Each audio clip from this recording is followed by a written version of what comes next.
Les ténèbres ne régneront pas toujours sur ta vie et sur ton pays. Nous allons prendre Ésaïe 8, 23. Mais les ténèbres ne régneront pas toujours sur la terre où il y a maintenant des angoisses. Si les temps passés ont couvert d'opprobre le pays de Zabulon et le pays de Nephtali, les temps à venir couvriront de gloire la contrée voisine de la mer, au-delà du Jourdain, le territoire des gentils. Car toute chaussure qu'on porte dans la mêlée et tout vêtement guerrier roulé dans le sang seront livrés aux flammes pour être dévorés par le feu. Car un enfant nous est né, un fils nous est donné et la domination reposera sur son épaule. On l'appellera admirable, conseiller, Dieu puissant, Père éternel, prince de la paix. Amen. Zabulon et Nephtali, ces contrées-là ont été assujetties pendant plusieurs années par l'armée d'Assyrie. Assyrie, pas la Syrie, l'armée d'Assyrie. Et c'est dans ces situations d'asservissement que Dieu leur a promis la lumière. La lumière qui va dissiper les ténèbres qui les couvrent, parlant de les délivrer de cette oppression du royaume d'Assyrie et de cette malédiction. En même temps, la parole leur promet la visitation de Christ qui n'est pas encore né. C'est ça la prophétie. C'est lui qui va envoyer cette lumière. Et la prophétie s'est accomplie. D'abord, il est dit dans le verset 9 de ce que nous avons lu, pour que vous compreniez, il est dit au verset 5 de Ésaïe 9, car un enfant nous est né. Oh, il n'est pas encore né. Et c'est la prophétie. Car un enfant nous est né, un fils nous est donné, et la domination reposera sur son épaule. On l'appellera admirable, conseiller, Dieu puissant, Père éternel, prince de la paix. Il va venir avec tout ça, toute cette gloire. La promesse est accomplie dans Matthieu 4, versets 12 à 16. Jésus, ayant appris que Jean avait été livré, se retira dans la Galilée. Verset 13. Il quitta Nazareth et vint demeurer à Capharnaüm, situé près de la mer, dans le territoire de Zabulon et de Nephtali, afin que s'accomplisse ce qui avait été annoncé par Ésaïe, le prophète. Le peuple de Zabulon et de Nephtali, de la contrée voisine de la mer, du pays au-delà du Jourdain et de la Galilée des gentils, ce peuple assis dans les ténèbres a vu une grande lumière. Et sur ceux qui étaient assis dans la région et l'ombre de la mort, la lumière s'est levée. Amen. Amen. Frères et sœurs, la Bible nous dit, un peuple qui ne connaît pas Jésus-Christ est dans les ténèbres. Quels que soient tous les intellectuels, les savants que cette nation peut avoir, s'ils n'ont pas la visitation de Christ, s'ils n'ont pas la connaissance de Christ, ils sont dans les ténèbres. Quel que soit leur diplôme, leur connaissance, leur vie d'intellectuel. Non, c'est une vérité indéniable. Quiconque ne connaît pas Jésus-Christ est dans les ténèbres. Quelle que soit sa situation, sa position sociale. Nous avons tous besoin de la lumière de Christ. Les ténèbres sur la vie d'une personne représentent les difficultés, les oppressions, les jeux de la sorcellerie sur sa vie, les paroles de malédiction qu'il a reçues, la servitude, les échecs, la poisse, la malchance, on peut le dire, la pauvreté, le célibat, la stérilité. En tout cas, tout ce qui ne va pas dans la vie d'une personne représente les ténèbres. Prenez le psaume 143, les versets 3 et 4. L'ennemi poursuit mon âme, il fout la terre ma vie, il me fait habiter dans les ténèbres, comme ceux qui sont morts depuis longtemps, alors que tu es vivant, mais ça ne va pas. Tu es là, mais tu es comme un mort. L'ennemi te poursuit. Le verset 4. Mon esprit est abattu au-dedans de moi. Mon cœur est troublé dans mon sein. Même encore dans l'église, les gens sont troublés. Les gens sont poursuivis par l'ennemi. C'est ça l'oppression. Tu as une pression sur ta vie. Les sorciers te poursuivent. Ce sont les ténèbres. Ton cœur n'est pas en paix. Ton âme est troublée. C'est ça les ténèbres sur la vie d'une personne. Pourquoi nos pères ont péché, ils ne sont plus, et c'est nous qui portons la peine de leur iniquité. Quelles ténèbres! Ils ont commis toutes sortes d'abominations, aujourd'hui nous payons. Des esclaves dominent sur nous, et personne ne nous délivre de leurs mains. Des gens même que nous devons commander sont eux qui nous commandent dans notre propre pays. C'est pas les ténèbres ça. Nous cherchons notre pain au péril de notre vie, devant l'épée du désert. Pour trouver son pain, il faut se lever tôt et on dort tard et on mange le pain de douleur. Pourquoi nous oublierais-tu pour toujours? Nous abandonnerais-tu pour de longues années? On crie à Dieu. C'est ce qu'on a besoin de faire cette semaine-là. On va crier à Dieu. Ne nous laissons pas tromper par tout ce que nous voyons. On a des problèmes. Tout ce dont on parle, c'est spirituel. Hein? C'est pas tout ce que vous voyez physiquement. Non. Nous sommes des hommes spirituels, des femmes spirituelles. Nous parlons spirituel. Quand on rentre dans le spirituel, ça va pas.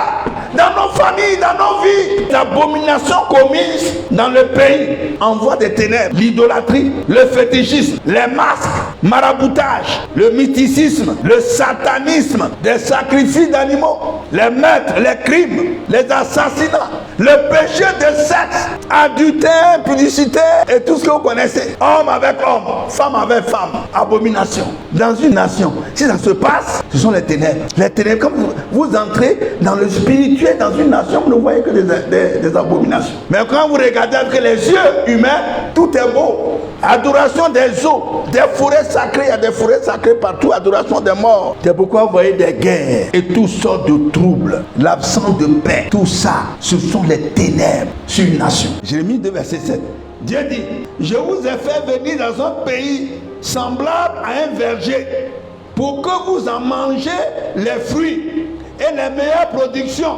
Point virgule. Mais, quelqu'un peut dire mais vous êtes venus et vous avez souillé mon pays et vous avez fait de mon héritage une abomination. Ça veut dire quoi? Dieu dit, je vous ai prêté un bon pays où coule le lait et le miel pour que vous en mangez les meilleures productions. Et vous êtes venus, le pays que je vous ai prêté, vous l'avez souillé. Vous avez souillé mon pays. Vous savez, le plus souvent dit, oh mon pays, c'est pas ton pays. Hein? Dieu t'a prêté ce pays-là. On dit, c'est nous les grands du pays. C'est notre pays. C'est notre pays. Toi, tu peux créer un pays. Dieu t'a prêté un pays pour que tu l'adores. Et tu es venu, tu as commencé à souiller ce pays que Dieu t'a prêté. Afin n'importe quoi, même dans l'église. Il y a des gens qui souillent le pays, même dans l'église, cachés dans l'église, cachés derrière les religions pour faire n'importe quoi. Tout le monde dit Seigneur, Seigneur, oh notre Dieu. Dans ce pays, il y a beaucoup de qui crient comme ça, des milliers, Seigneur, Seigneur. Mais ils en renient ce qui en fait la force. C'est-à-dire, ils renient de pratiquer la parole de Dieu. Je voudrais que vous réfléchissiez sur Jérémie 2, verset 7. Dieu a prêté les nations aux hommes pour que les hommes cultivent ces nations en s'appuyant sur Dieu. Mais ils se sont appuyés sur les marabouts, sur le satanisme, le mysticisme. Tout le monde est devenu sorcier, tout le monde est devenu mystique. C'est la mode.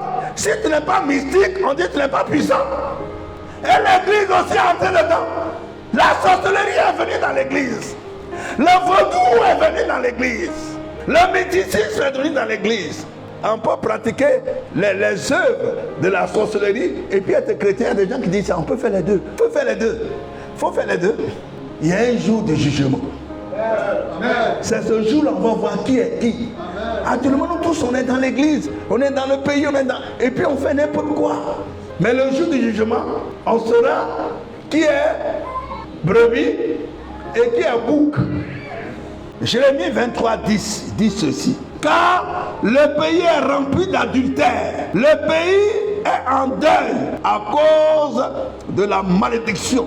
Les plaines du désert sont desséchées. Ils courent au mal. Ils n'ont de la force que pour l'iniquité. Le pays est rempli d'adultère. Le pays est en deuil à cause de la malédiction. Ça ressemble à ton pays, non? Ah! l'Éternel n'a pas pu le supporter davantage. Quand la Bible dit que l'Éternel n'a pas pu supporter, ça veut dire quoi? Il a regardé, nous a regardé jusqu'à... Il a été patient jusqu'à... Il n'a pas pu supporter. Qu'est-ce qui va suivre? C'est le jugement. C'est le jugement. N'a pas pu le supporter davantage à cause de la méchanceté de vos actions, à cause des abominations que vous avez commises. Et votre pays est devenu une ruine, un désert, un objet de malédiction, comme on le voit aujourd'hui. C'est parce que vous avez brûlé de l'encens et péché contre l'Éternel, parce que vous n'avez pas écouté la voix de l'Éternel et que vous n'avez pas observé sa loi, ses ordonnances et ses préceptes. C'est pour cela que ces malheurs vous sont arrivés comme on le voit aujourd'hui. Quand Dieu est patient, jusqu'à dire... Je ne peux plus supporter. Ah, mon frère, ma soeur, ce qui va venir là, sauve qui peut. Mais tu vas te sauver pour aller où? Même si tu vas dans un autre pays, même si tu vas dans la lune, tu vas dans le soleil, tu vas sous la terre, qui a créé tout ça? Il va te rattraper. Mieux vaut revenir à lui. C'est tout. Sinon, tu ne peux pas te cacher. Où tu vas fuir pour aller là? La mort peut te trouver là-bas. Le jugement de Dieu peut te trouver là-bas. Vous en savez mieux que moi. Vous qui êtes dans ce pays-là, vous comprenez maintenant la parole de Dieu. Parce que vous avez vécu des choses. On n'a qu'à chercher Dieu. C'est ça que tu dois faire, que ton pays doit faire pour avoir la lumière. On doit revenir à notre Dieu, le Créateur, celui qui a envoyé la vie, qui a créé le pays. Il faut venir à lui. Est-ce que dans le pays, est-ce qu'il y a des gens qui ont des réflexions comme ça? Et les gens peuvent venir, ils viennent même dans l'église pour dire, tu vois, depuis que tu pries là, ça ne va pas. Alors, j'ai un grand marabout. Lui, il règle tous les problèmes.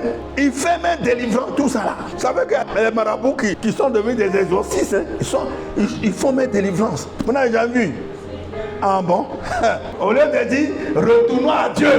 Les hommes encouragent, plusieurs hommes encouragent les femmes. Va chercher. Si c'est bon, moi je n'ai pas le temps. Et puis tu vois, comme je suis grand de la nation, si je vais là-bas, c'est pas bon. Mais il faut aller pour nous. Ou bien ils vont pendant la nuit, les hommes. Ils ne veulent pas qu'on les voit. Nuitamment, ils s'en vont. Non, le pays va mal. On doit revenir à Dieu. Les gens ont rejeté Dieu. Ils croient qu'ils peuvent réussir sans Dieu. Mais c'est faux. Personne ne peut réussir sans Dieu. C'est un semblant de succès. Mais tu vas voir devant, tu te casses le nez. Heureusement pour nous, Dieu a fait des promesses. Dieu a fait des promesses. Vous savez, Dieu envoie l'instruction, il envoie le bas et puis te propose quelque chose. Si tu veux te délivrer, fais ceci. Mais si tu ne fais pas, voici ce qui va t'arriver. Je mets devant toi la vie et la mort. Et puis qu'est-ce qu'il dit encore? Je te propose de choisir la vie. Quel est ce Dieu qui est bon comme ça? Au lieu de dire il faut choisir, il dit je te propose. Est-ce qu'on peut acclamer notre Dieu, le Dieu d'Israël, l'Éternel, le Dieu de Jésus-Christ? Si c'est un homme, il va dire choisis entre la vie et la mort, et puis te laisse. Mais Dieu dit, je te mets devant toi la vie et la mort. Mais je te conseille, mon petit, de choisir la vie. Mais malgré tout ça, les gens disent, non, ce que je vois, ça, la porte là, c'est trop petit. C'est toi, même pour passer là, non. Oh, il y a une voie. Il dit, c'est la mort. Il dit, non. Dieu donne les conseils, mais les gens veulent passer par les portes larges qui aboutissent à la mort. Il y a des gens qui ont choisi ça. On leur dit, tu seras riche, hein, mais c'est pour 10 ans. Il dit, non, moi je veux 10 ans de vie de Dieu, c'est bon. En 10 ans, c'est 2 voire 5 ans, ça a fini vite. Plusieurs ont été surpris par 10 ans. 10 ans, ça passe vite. Toi, tu es né avant, tu es là. Te voilà, tu as 25 ans. Le petit qui est là-bas, là, quand il venait, il était petit, comme ça, 5 ans. J'ai fait 10 ans, je ne l'ai pas vu, il a barbe. Ah, ça passe vite. Mais qu'est-ce que Dieu nous propose? Ésaïe 8, 23. Il dit quoi? Les ténèbres ne régneront pas toujours sur la terre. Les ténèbres ne vont pas toujours régner sur toi. Ça veut dire qu'il y a condition derrière. Si tu fais ceci, cela, je vais enlever les ténèbres sur ta vie. Enlever les ténèbres sur ton pays. Amen. Gloire à Dieu. Les ténèbres ne régneront pas toujours sur ta vie et sur ton pays. C'est une promesse de Dieu. Alléluia. Gloire à Dieu. Pourquoi? Parce que Dieu est capable de changer les ténèbres en lumière et de changer la malédiction en bénédiction. Comme dit Deutéronome 23, verset 5. Dieu est capable de le faire. Ésaïe 42, verset 16. La deuxième partie, il dit, c'est Dieu qui change dans ma vie les ténèbres en lumière. J'ai dit bien Ésaïe 42, 16. Il dit dans Job 11, verset 17, il dit, tes jours auront plus d'éclat que le soleil à son midi. Tes ténèbres seront comme la lumière du matin. Si tu reviens à Dieu, Dieu peut changer ça. Les difficultés de ta vie, même étant chrétien, on ne marche pas toujours selon la volonté de Dieu. Là, on a beaucoup de problèmes. On triche un peu par là, on triche un peu par ici. On regarde derrière, devant, à gauche, à droite, mais on ne regarde pas en haut avant de voler. Oh, celui qui est en haut là, c'est lui qui te juge, c'est lui qui te connaît, qui te note. Et c'est lui qui change les ténèbres en lumière. Michée 7, verset 8, il dit, mon ennemi, ne te réjouis pas de ma situation. Si je suis tombé, je me relèverai. Si je suis dans les ténèbres, l'Éternel sera ma lumière. Mais pour ne pas te réjouir, il ne faut pas permettre à tes ennemis de se réjouir. Reviens à l'Éternel. Reviens à Dieu. Il y a des gens qui se réjouissent quand des nations sont tombées. Ils disent, oh là, malin, allez, voilà aujourd'hui. Vous n'avez jamais entendu ça?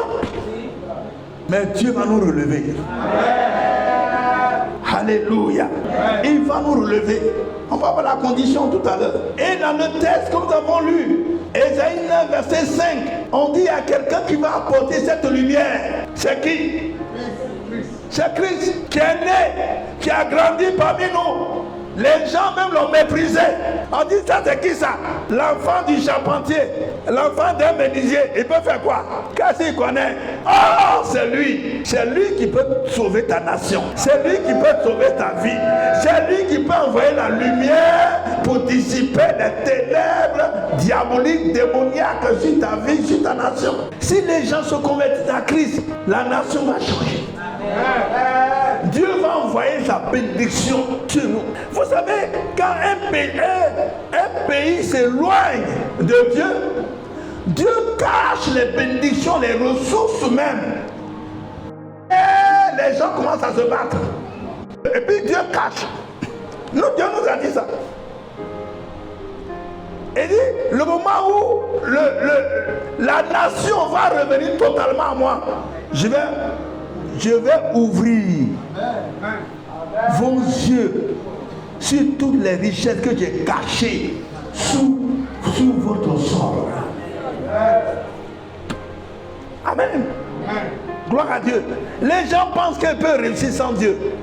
Mais, comme on dit en Côte d'Ivoire, ils ont menti. Ils ont tapé poteau. C'est ça, non, en Côte d'Ivoire. Ils ont tapé poteau.